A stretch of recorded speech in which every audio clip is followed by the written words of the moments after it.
2024년 6월 평양의 순안 국제공항. 붉은 카펫 위로 한 남자가 굳은 표정으로 걸어 내려왔습니다. 블라디미르 푸틴 러시아 대통령이었습니다. 그를 맞이한 것은 김정은 북한 국무위원장의 환한 미소와 격렬한 포옹이었습니다. 표면적으로 이 장면은 서방 세계의 가혹한 경제 제재에 직면한 두 독재자가 서로를 향해 구원의 손길을 뻗는 지극히 예측 가능한 외교적 연출처럼 보일지도 모릅니다. 하지만 무자비한 힘의 논리가 지배하는 지정학의 세계에서, 특히 타인의 피와 영토를 탐하는 전쟁이라는 현실 앞에서는 눈에 보이는 현상이 진실의 전부인 경우는 거의 없습니다. 이 두 정상의 포옹은 단순한 인사의 교환이 아니었습니다. 그것은 지난 30년이 넘는 세월 동안 대한민국이 공들여 쌓아 올린 북방 외교의 기반이 일순간에 무너져 내리는 파열음이자 유라시아 대륙의 서쪽 끝과 동쪽 끝을 하나로 묶어버리는 새로운 글로벌 안보 위기의 신호탄이었습니다.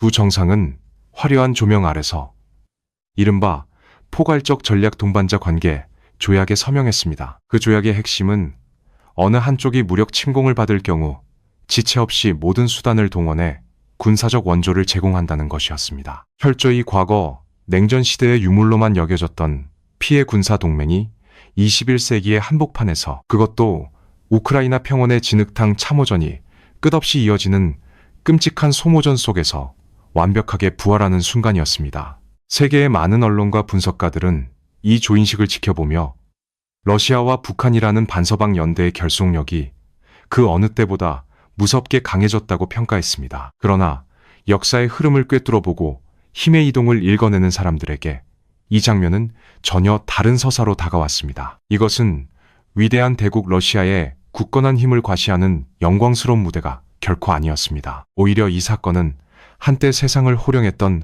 강대국 러시아가 지금 얼마나 깊고 참혹한 수렁에 빠져 있는지를 전 세계에 적나라하게 폭로해버린 일종의 굴욕적인 고해성사와도 같았습니다. 과거 소비에트 연방 시절 북한 체제의 생존을 위해 무기와 식량을 무상으로 하사하며 공산권의 절대적인 맹주 노릇을 하던 모스크바가 아니었습니까? 그랬던 그들이 이제는 거꾸로 평양의 문을 두드리며 녹슬고 낡은 구형 포탄과 탄약을 애타게 구걸해야만 하는 처지로 전락했음을 이 포옹이 스스로 증명해 보인 것입니다. 우크라이나 전선에서 하루에만 수만 발씩 허공으로 사라지는 끔찍한 포탄의 소모율이 결국 누구보다 자존심 강한 러시아의 지도자를 평양의 비행장으로 쫓기듯 불러들인 셈입니다. 이처럼 피를 말리는 절박한 상황 속에서 러시아는 북한이라는 극단적이고 위험한 카드를 꺼내들었습니다. 그들은 평양에 대륙간 탄도미사일이나 핵잠수함과 같은 최첨단 군사기술을 제공할 수도 있다는 섬뜩한 암시를 고의적으로 흘렸습니다. 이를 통해 태평양 너머의 워싱턴과 한반도의 서울을 동시에 인질로 잡고 압박하려 했던 것입니다. 우크라이나 전쟁에 물자 지원을 계속하려는 서방의 의지를 근본부터 꺾어버리고, 나아가 동북아시아의 군사적 긴장을 최고조로 끌어올려 미국의 군사적 시선과 자원을 분산시키려는 매우 치밀하고 냉혹한 계산이 그 밑바탕에 깔려 있었습니다. 크렘린의 전략가들은 아마도 이 포옹과 조약이 교착 상태에 빠진 전황을 단숨에 뒤집어버릴 수 있는 절묘한 한 수라고 굳게 믿었을 것입니다. 하지만 수백 년을 이어온 지정학의 거대한 체스판 위에서는 종종 지도자의 오만함에서 비롯된 단 하나의 치명적인 오판이 제국 전체의 운명을 걷잡을 수 없는 파멸의 수렁으로 밀어넣기도 합니다.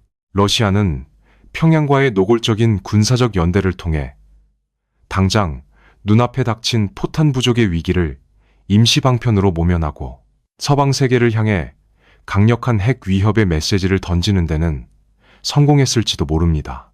그러나 그들은 자신들이 모스크바에서 평양으로 향하며 방금 그어버린 그 붉은 선이 도대체 누구의 영린을 건드렸는지 전혀 깨닫지 못하고 있었습니다. 그들은 과거 제국의 낡은 영광과 현재 전장의 다급함에 시야가 가려져 유라시아 대륙 반대편의 권력 역학관계를 근본적으로 뒤흔들어버릴 역사적인 실수를 저지르고 만 것입니다. 모스크바의 시선은 오직 적대국인 워싱턴과 브뤼셀, 그리고 손을 내민 평양에만 머물러 있었습니다. 하지만 크렘린은 38선 이남의 고요하지만 무거운 침묵 속에서 거친 숨을 고르고 있는 상상을 초월하는 거대한 변수를 완전히 망각한 듯합니다. 세계의 많은 사람들은 대한민국을 떠올릴 때 화려한 대중음악의 선율이나 도로를 질주하는 세련된 자동차, 그리고 전 세계의 디지털 기기를 살아 숨쉬게 만드는 첨단 반도체를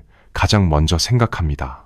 우리는 잿더미 속에서 한강의 기적을 일구어낸 경제 강국이자 매력적인 문화를 수출하는 국가로 널리 알려져 있습니다. 하지만 이 찬란하고 눈부신 번영의 이면에는 70년이 넘는 세월 동안 단 한순간도 경계를 늦추지 않고 나를 세워온 전혀 다른 대한민국의 진짜 얼굴이 숨겨져 있습니다. 그것은 바로 생존을 향한 지독한 공포와 결핍이 만들어낸 무겁고도 차가운 강철의 얼굴입니다. 이야기의 근원을 이해하기 위해서는 잠시 시간을 거슬러 올라가야 합니다. 1990년대 초 소비에트 연방이 붕괴하고 길었던 냉전의 시대가 막을 내렸을 때 서방 세계는 환호했습니다.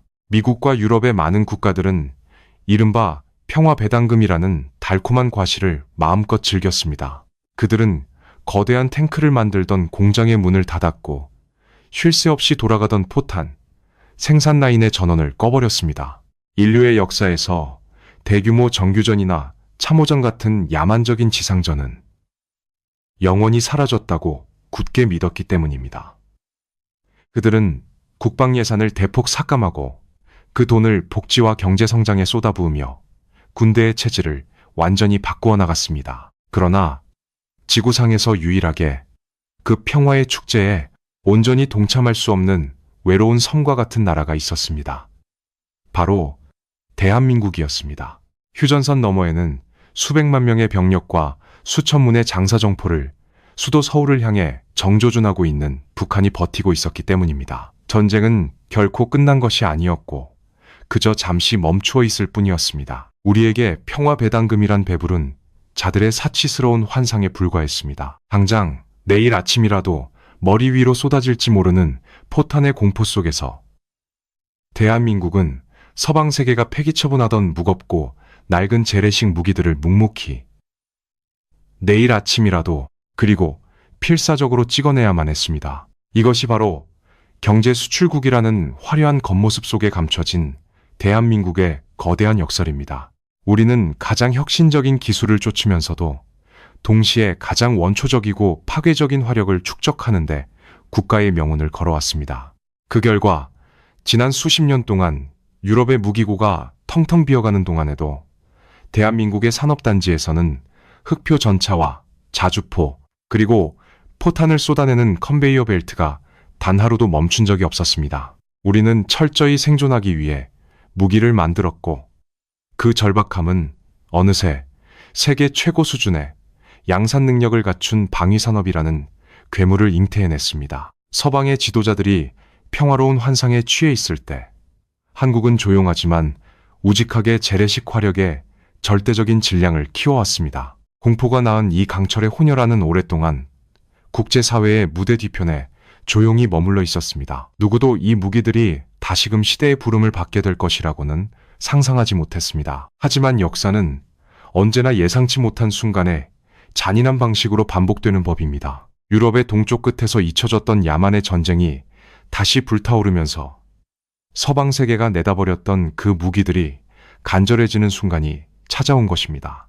서방의 텅 빈 무기고를 채워줄 수 있는 생산 능력을 갖춘 나라는 사실상 대한민국 하나뿐이었습니다. 철저하게 방어를 위해 벼려왔던 우리의 검이 어느덧 세계의 권력 지도를 뒤흔들 수 있는 거대한 칼자루로 변모해 있었습니다. 그리고 바로 이 서방 세계가 까맣게 잊고 지냈던 압도적인 생산 능력이 이제는 크렘린의 위험한 도박을 무너뜨리고 세계의 운명을 결정지을 가장 결정적인 열쇠로 떠오르게 됩니다. 우리가 러시아와 맺어온 지난 30여 년의 관계를 되돌아보면 국제정치의 냉혹함과 모순을 뼈저리게 느낄 수 있습니다. 많은 이들이 기억하듯이 대한민국은 1980년대 후반부터 이른바 북방정책이라는 야심찬 외교 전략을 펼쳤습니다. 그것은 공산권 국가들과의 관계 개선을 통해 북한을 외교적으로 고립시키고 궁극적으로 한반도의 평화와 통일의 기반을 마련하겠다는 매우 실용적이고도 거대한 구상이었습니다. 우리는 자본주의의 막강한 힘을 이용하여 모스크바와 평양 사이에 끈끈했던 이념적 유대를 끊어내려 했습니다. 막대한 경제 협력 차관을 제공하고 시베리아에 얼어붙은 땅에 공장을 세웠으며 그들의 에너지를 적극적으로 사들였습니다. 우리의 이러한 전략은 꽤 오랜 시간 동안 눈부신 성공을 거두는 듯 보였습니다. 모스크바는 경제적 이익을 위해 평양과의 거리를 두기 시작했고, 심지어 북한의 핵 개발을 규탄하는 국제사회의 제재에도 동참했습니다. 우리는 러시아가 한반도의 안정에 기여할 수 있는 합리적인 파트너라고 믿어 의심치 않았습니다. 심지어 2022년 러시아의 전면적인 침공으로 참혹한 우크라이나 전쟁이 발발했을 때조차도 대한민국은 매우 신중하고도 끈기 있는 태도를 유지했습니다. 동맹국인 미국의 거센 압박과 유럽 국가들의 간절한 무기 지원 요청 속에서도 우리는 우크라이나에 살상 무기를 직접 지원하지 않는다는 원칙을 굳건히 지켰습니다. 방탄복이나 식량 같은 비살상 군수품과 인도적 지원만을 제공하며 선을 그었던 것입니다. 이것은 결코 우리가 서방의 가치를 외면하거나 러시아의 침략 행위를 옹호해서가 아니었습니다. 오직 한반도의 안보, 즉 러시아가 북한의 첨단 군사 기술을 넘겨주는 최악의 시나리오를 막기 위해 스스로의 손발을 묶는 고통스러운 인내를 선택했던 것입니다. 어떻게 보면 서방의 핵심 동맹국들 중에서 대한민국은 러시아에게 가장 관대하고 조심스러운, 가장 많이 참아준 우방이나 다름없었습니다. 크렘린의 지도부 역시 이러한 서울의 복잡한 셈법과 딜레마를 정확히 꿰뚫어보고 있었을 것입니다. 그러나 평양의 순환공항에서 벌어진 그 격렬한 포옹과 포괄적 전략 동반자 관계 조약은 이 모든 암묵적인 합의와 지난 30년의 공든 탑을 일순간에 산산조각 내버렸습니다. 러시아는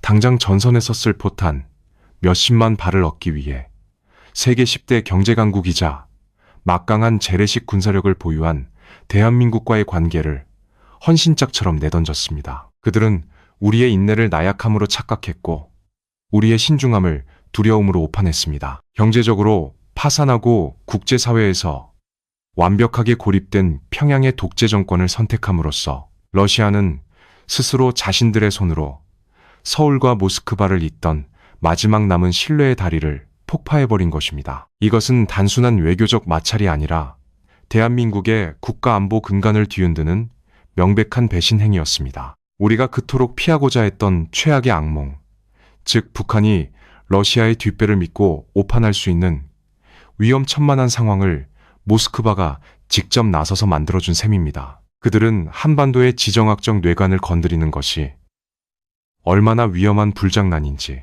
전혀 깨닫지 못한 채 오직 우크라이나 전선의 진흙탕 속에서 벗어날 궁리만 하고 있었습니다. 하지만 세상의 어떤 끈질긴 인내에도 결국 끝은 존재하기 마련입니다. 러시아가 스스로 그어놓은 위험한 붉은 선을 넘고 북한의 손을 맞잡는 순간 모스크바를 향한 서울의 오랜 신중함은 분노로 바뀌었습니다.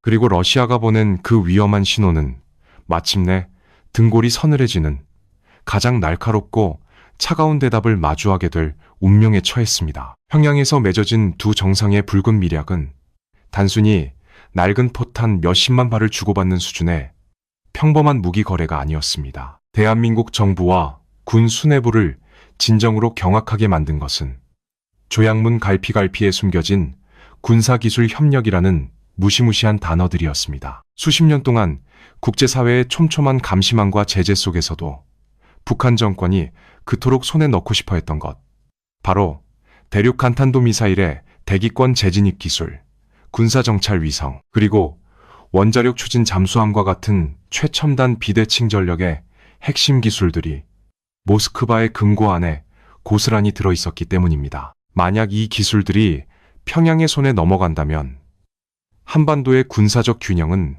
그날로 붕괴될 것이 자명했습니다. 러시아는 우크라이나 전선에 쏟아부을 재래식 화력이 절실했고, 북한은 한국과 미국의 압도적인 재래식 전력을 단숨에 무력화시킬 수 있는 전략무기의 완성이 절박했습니다. 이 두 가지 절박함이 만나 최악의 톱니바퀴가 맞물려 돌아가기 시작한 것입니다. 모스크바는 평양에 이러한 파멸적인 기술을 이전할 수 있다는 암시를 노골적으로 흘리며 대한민국을 향해 소름 끼치는 협박의 메시지를 던졌습니다. 그들의 계산은 단순하고도 오만했습니다. 한반도의 안보 위기가 극도로 고조되면 공포에 질린 서울의 지도부는 감히 우크라이나 근처에는 얼씬도 하지 못할 것이라는 파렴치한 확신이었습니다. 자신들이 쳐놓은 지정학적 덫에 걸려 한국이 꼼짝없이 굴복하고 서방의 연대에서 완전히 이탈할 것이라고 믿어 의심치 않았던 것입니다. 하지만 크렘린의 독재자가 던진 이 위험천만한 신호는 그들이 전혀 예상하지 못한 정반대의 파멸적인 결과를 불러오고 말았습니다. 공포에 떨며 모스크바의 눈치를 볼 것이라 예상했던 대한민국은 오히려 길고 길었던 인내의 족쇄를 스스로 끊어내버렸습니다.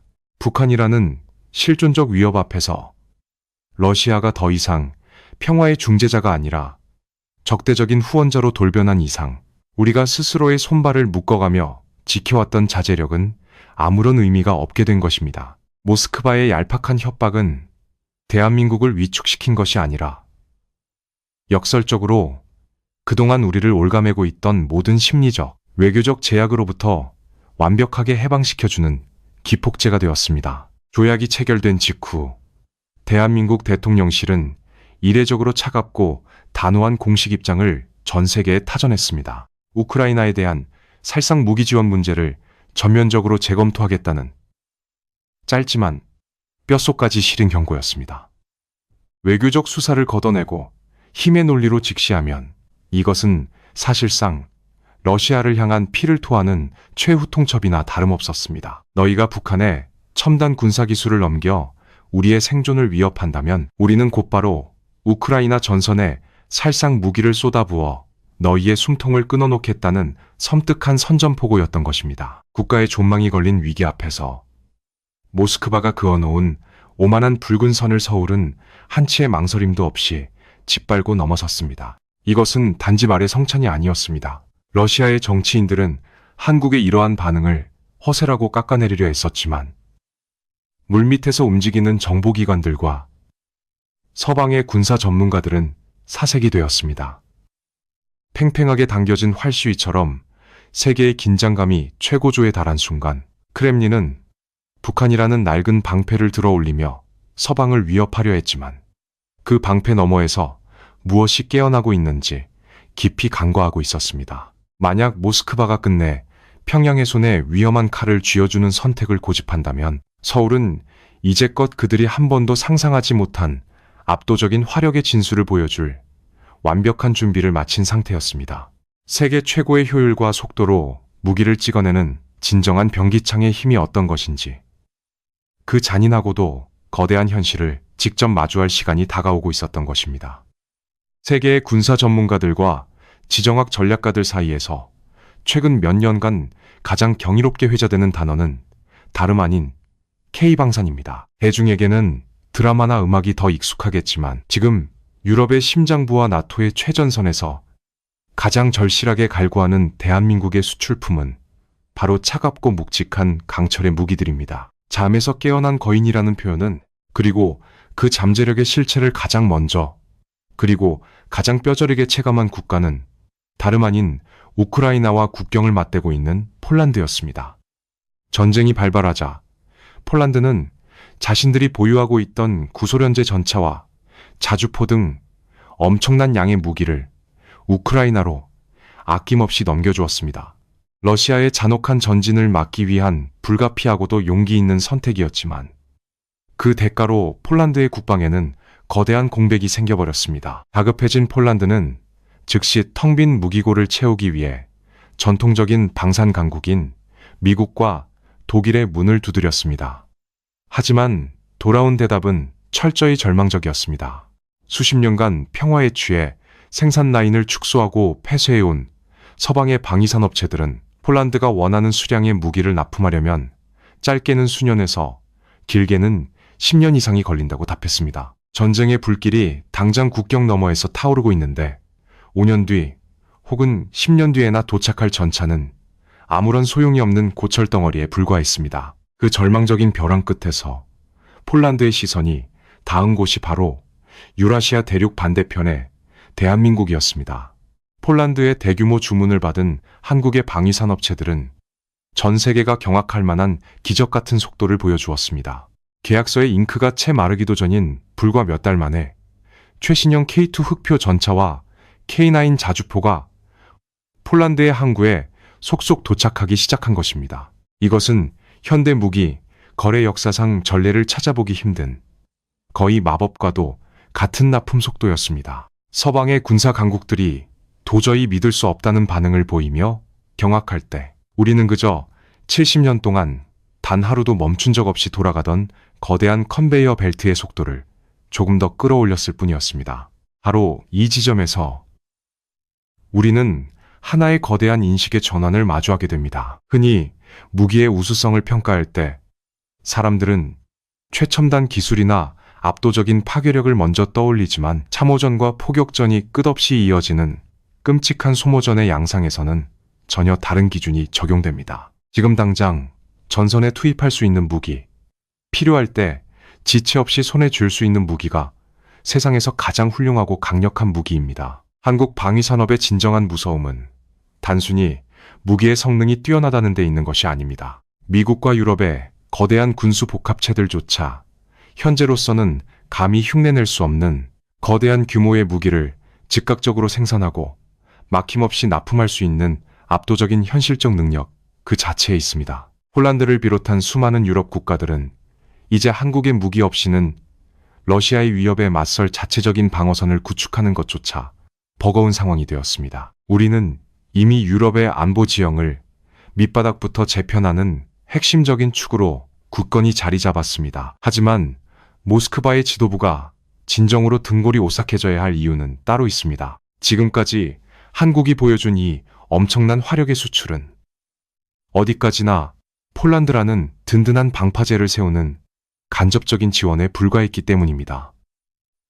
만약 크렘린의 위험한 도박이 선을 넘어 이 거대한 강철의 거인이 우크라이나라는 피비린내, 나는 체스판 위에 직접 자신의 묵직한 말을 올려놓기로 결심한다면 과연 어떤 참혹한 일이 벌어지겠습니까? 거시적인 지정학과 첨단 무기 체계의 화려한 외피를 한꺼풀 벗겨내고 나면 우크라이나 전쟁의 가장 끔찍하고 원초적인 민낯이 드러납니다. 많은 군사 전문가들은 이 전쟁이 사이버 공격과 정밀 유도 무기, 그리고 무인기가 지배하는 최첨단 21 세기형 전쟁이 될 것이라고 예측했습니다. 하지만 막상 뚜껑을 열어보니 드넓은 평원과 질척이는 참호 속에서 벌어지는 전투의 양상은 100년 전 제1차 세계대전의 지옥도를 그대로 재현하고 있었습니다. 병사들의 생사를 가르고 전선의 지도를 다시 그리는 가장 결정적인 요소는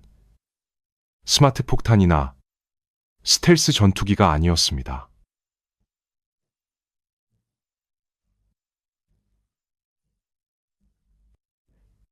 그것은 바로 무식할 정도로 묵직하고 파괴적인 155mm 포탄이었습니다. 이 전쟁은 사실상 포병과 포병이 맞붙는 거대한 소모전, 즉 포탄의 숫자가 곧 승패를 결정짓는 잔혹한 산수 문제로 전락해버렸습니다. 문제는 서방 세계의 포탄 창고가 무서운 속도로 바닥을 드러내고 있다는 사실이었습니다. 미국과 유럽의 모든 군수 공장들이 휴일 없이 밤낮으로 기계를 돌려도 우크라이나 전선에서 하루에 수천 발씩 허공으로 흩어지는 그 엄청난 소모량을 도저히 감당할 수 없었습니다. 전선에서 하루에 소모되는 포탄의 양이 서방 국가들의 한 달치 생산량을 훌쩍 넘어서는 일까지 벌어지며 서방의 지도자들은 패닉에 빠졌습니다. 첨단 무기 개발에만 몰두하느라 재래식 포탄의 대량 생산 능력을 스스로 거세해버린 대가를 혹독하게 치르고 있는 셈입니다. 러시아 역시 사정은 마찬가지였기에 그들의 최고 지도자는 자존심을 버리고 평양으로 달려가 북한의 낡은 포탄 수백만, 발을 간절하게 구걸해야만 했던 것입니다. 바로 이 지점에서 대한민국의 진정한 그리고 가장 소름 끼치는 전략적 가치가 수면 위로 떠오릅니다. 155mm 포탄은 서방 세계 전체를 통틀어 가장 구하기 힘든 귀하신 몸이 되었지만 대한민국 국군의 지하 탄약고에는 그야말로 산더미처럼 쌓여있는 가장 흔한 물건 중 하나이기 때문입니다. 우리는 지난 70여 년 동안 휴전선 너머에서 수백만 발의 포탄을 쏟아부을 준비를 하고 있는 북한의 포병 전력에 맞서기 위해 숨막히는 침묵 속에서 끊임없이 우리만의 포탄을 생산하고 비축해왔습니다. 국가 기밀이라는 장막에 가려져 정확한 수치를 알 수는 없지만 대한민국이 보유한 155mm 포탄의 비축량은 자유진영 전체를 통틀어 단연 압도적인 최대 규모로 추정됩니다. 만약 누군가 전 세계의 지도를 펼쳐놓고 며칠 안에 10만 발 이상의 155mm 포탄을 즉각적으로 빼낼 수 있는 곳을 찾는다면 그 시선은 필연적으로 한반도의 남쪽을 향할 수밖에 없습니다. 나아가 그 포탄을 찍어내는 굳건한 방위산업의 생산, 라인 규모와 속도 역시 서방의 상상을 아득히 초월합니다. 이것이 의미하는 바는 너무나도 명확하고 치명적입니다. 만약 대한민국 정부가 러시아의 북한 무장화에 맞서 우크라이나의 살상 무기를 직접 제공하겠다는 결단을 내린다면 그것은 단지 몇 대의 전차나 미사일을 상징적으로 보내는 수준에서 끝나지 않을 것입니다. 당장 내일이라도 수십만 발, 어쩌면 수백만 발의 155mm 포탄이 거대한 화물선에 실려 흑해의 항구로 쏟아져 들어갈 수 있다는 뜻입니다. 러시아가 평양의 고개를 숙이며 힘겹게 확보한 그 알량한 화력의 우위가 대한민국의 거대한 탄약고가 열리는 순간 그야말로 흔적도 없이 증발해버릴 수 있다는 냉혹한 진실입니다. 서방이 몇 년에 걸쳐 짜내야 할 물량을 한국은 단 몇 달 만에 덮어버릴 수 있는 힘을 쥐고 있습니다. 외교적 수사나 정치적 명분이 아니라 오직 철과 화약의 무게로만 계산되는 전장의 가장 밑바닥에서 러시아는 자신들이 건드린 영린의 크기를 체감하기 시작했을 것입니다. 우리가 쥐고 있는 카드는 상대방의 숨통을 단번에 끊어버릴 수 있는 가장 원초적이고 확실한 물리력입니다. 그리고 이 잔혹한 화력의 계산기를 두드려본 크렘린의 깊은 밀실 안에서는 점차 서늘한 공포와 등골이 오싹해지는 뼈아픈 후회가 조용히 번져나가고 있었습니다. 크렘린궁의 두꺼운 성벽 안에서 러시아의 전략가들은 자신들의 선택이 불러올 파장을 철저하게 오판하고 있었습니다. 그들은 평양과의 군사동맹 복원이 한반도에 엄청난 공포를 불어넣어 대한민국을 지정학적인 마비 상태로 몰아넣을 수 있다고 굳게 믿었습니다. 서방의 가혹한 제재로 고립무원의 처지에 놓인 러시아의 입장에서 북한이라는 극단적인 국가를 다시 무장시키는 것은 미국과 그 동맹국들의 시선을 분산시키는 매우 저렴하고 효과적인 도발 카드였습니다. 블라디미르 푸틴 대통령을 비롯한 러시아의 수뇌부는 경제적 번영에 취해 있고 북한의 핵 위협에 늘 노출되어 있는 서울이 감히 모스크바의 심기를 거스르는 과감한 결단을 내리지 못할 것이라고 단정지었습니다. 러시아의 고위 관리들과 국영 매체들은 연일 대한민국을 향해 오만한 경고를 쏟아냈습니다. 만약 우크라이나에 무기를 공급한다면 양국 관계는 영원히 파탄날 것이며 한국은 돌이킬 수 없는 가혹한 대가를 치르게 될 것이라는 섬뜩한 협박이 이어졌습니다. 그들의 머릿속에는 오직 힘의 우위에 기반한 제국주의적인 오만함만이 가득했습니다. 자신들이 평양에 최첨단 군사기술을 넘기겠다는 신호를 보내면 겁에 질린 한국 정부가 납작 엎드려 우크라이나 지원은 꿈도 꾸지 못할 것이라는 철저한 착각 속에서 스스로의 덫을 짜고 있었던 것입니다. 유럽의 많은 국가들이 러시아의 에너지 무기화와 군사적 위협 앞에 흔들리는 모습을 보며 모스크바는 아시아의 경제 강국 역시 자신들의 거친 외교적 수사에 쉽게 굴복할 것이라 믿어 의심치 않았습니다. 하지만 이 치명적인 오판은 대한민국이라는 국가가 가진 근본적인 생존 본능과 그 피 속에 흐르는 강철 같은 결기를 완전히 무시한 결과였습니다. 러시아는 한국이 지난 70년 동안 잿더미 속에서 국가를 재건하면서 단 한 번도 북한의 치명적인 도발 앞에서 무릎을 꿇거나 생존의 의지를 포기한 적이 없다는 냉엄한 역사적 사실을 간과했습니다. 공포는 때때로 사람의 이성을 마비시키지만 그것이 국가의 존망을 위협하는 임계점을 넘어서는 순간 가장 이성적이고 차가운 행동력으로 돌변하기 마련입니다. 북한의 비대칭 전력 강화를 지렛대 삼아 한국을 통제하려 했던 크렘린의 얄팍한 시도는 오히려 최악의 자충수가 되었습니다. 모스크바의 노골적인 협박과 평양과의 밀착은 서울을 위축시키기는커녕 오히려 그동안 우리가 국제사회의 일원으로서 애써 지켜왔던 마지막 인내심의 끈마저 시원하게 끊어버리는 완벽하고도 정당한 명분을 제공해버린 것입니다. 이것이 바로 지정학의 역사에 영원히 기록될 모스크바의 가장 뼈아픈 전략적 실책입니다. 러시아는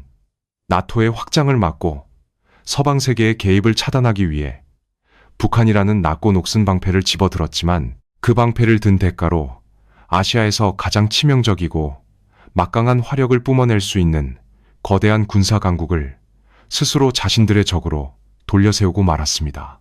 그들은 우크라이나 전선의 진흙탕을 벗어나기 위해 한반도의 뇌관을 건드렸으나 그 뇌관이 도리어 자신들의 숨통을 끊어놓을 수 있는 거대한 폭발을 유발했다는 사실을 이제야 깨닫고 있습니다.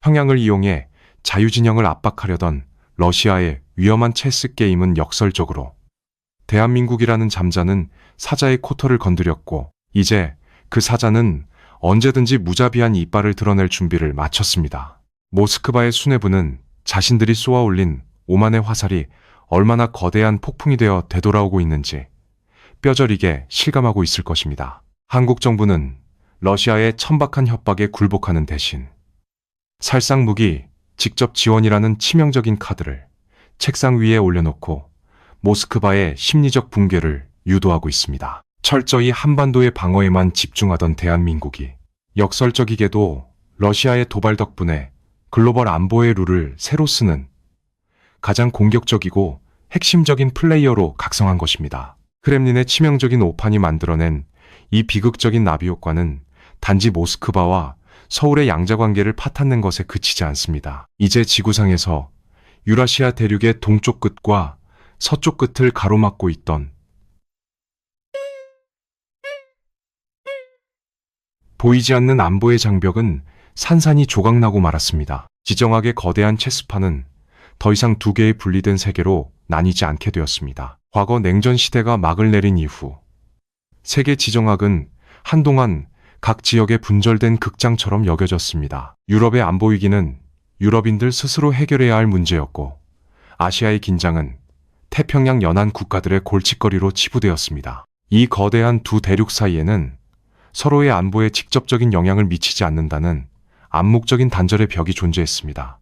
그러나 러시아의 기갑부대가 우크라이나 국경을 넘고 이어서 평양의 지도자가 모스크바로 구원의 손길을 뻗으면서 그 견고해 보이던 단절의 벽은 돌이킬 수 없이 허물어지고 말았습니다.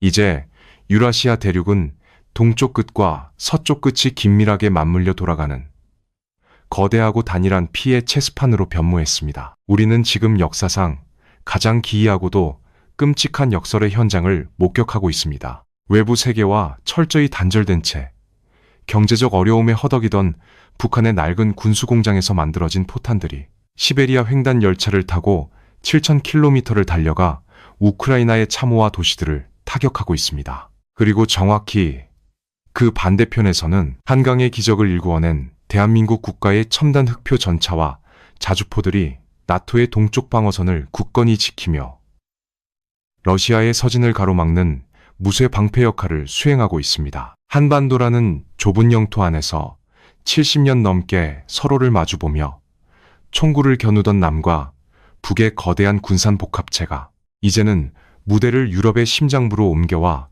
각자의 파트너를 지원하며 간접적인 화력전을 치르고 있는 셈입니다. 이것은 지정학적 관점에서 실로 엄청난 인식의 전환을 요구합니다. 한반도를 두 동강 내고 있는 38선은 더 이상 지도 위에 그어진 짧은 선이 아닙니다. 마른 이 청양, 그 보이지 않는 분단에서는 이제 유라시아 대륙 전체를 가로질러 우크라이나 돈바스 지역의 참혹하고 질척이는 참호선까지 끝없이 연장되었습니다. 평양에서 모스크바를 거쳐 동유럽으로 이어지는 무력의 축이 형성되었고, 이에 맞서 서울에서 바르샤바를 거쳐 서유럽으로 이어지는 방어의 연대가 그 반대편에서 거대한 힘의 균형을 맞추고 있습니다. 유럽의 안보가 흔들리면 곧바로 아시아의 안보가 위협받고, 한반도의 군사적 긴장이 고조되면 유럽 전선의 화력 균형이 요동치는 무서운 연동의 시대가 도래한 것입니다. 유럽의 수많은 지도자들은 이제 북한의 무기 생산 라인 가동 뉴스를 자신들의 안보에 직결되는 심각한 위협으로 받아들이며 분석합니다.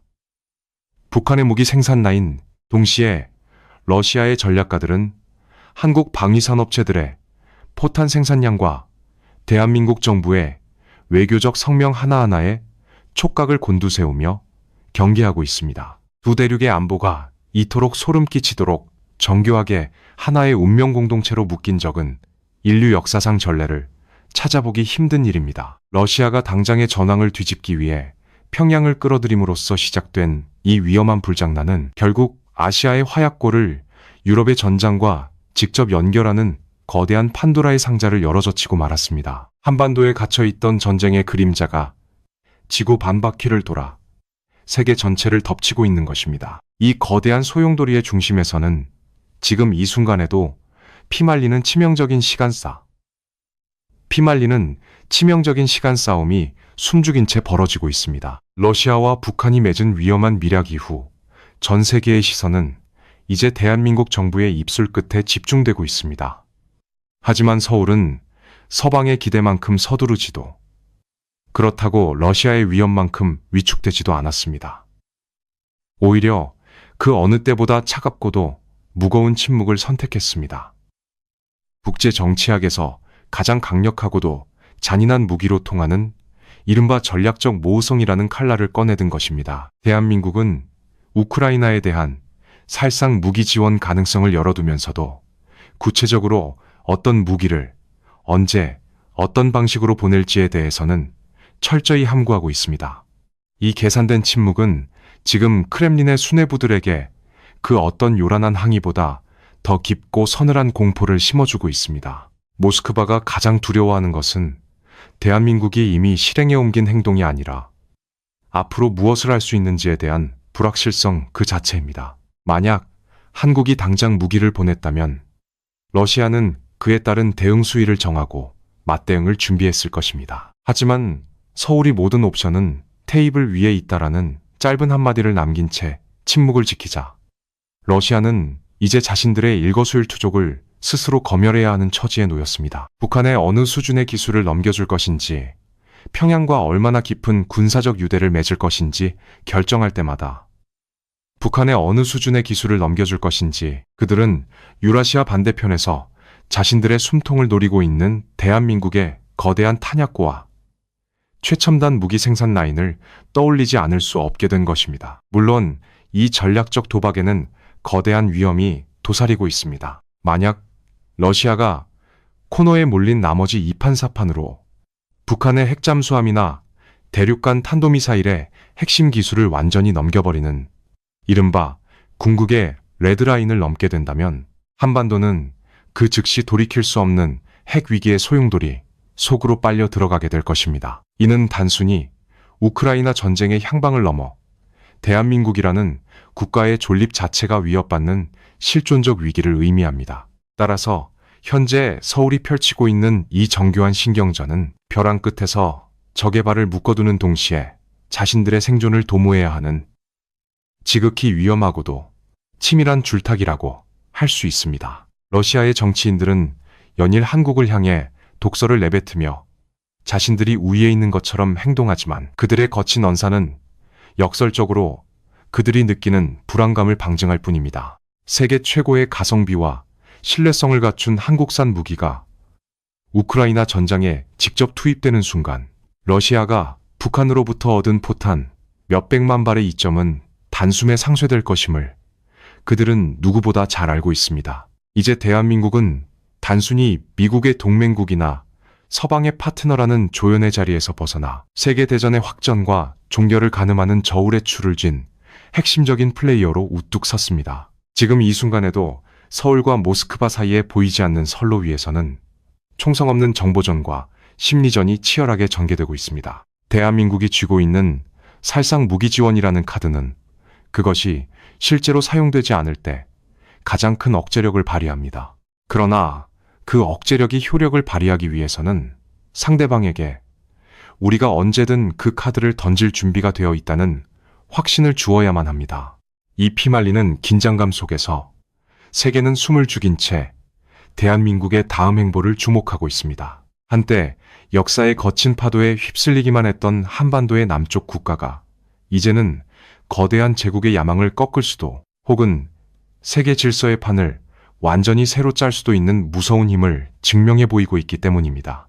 하지만 이 위험한 게임이 끝나갈 무렵 우리가 마주하게 될 미래는 이전과는 완전히 다른 모습일 것입니다. 우리가 지금까지 추적해온 이 거대한 지정학적 체스 게임의 끝에서 대한민국은 과거와는 완전히 다른 낯선 얼굴로 세계 무대의 중심에 서 있습니다. 불과 70여 년 전 강대국들의 이념 대립 속에서 국토가 짓밟히고 외세의 결정에 운명을 맡겨야만 했던 냉전의 가장 비극적인 희생양.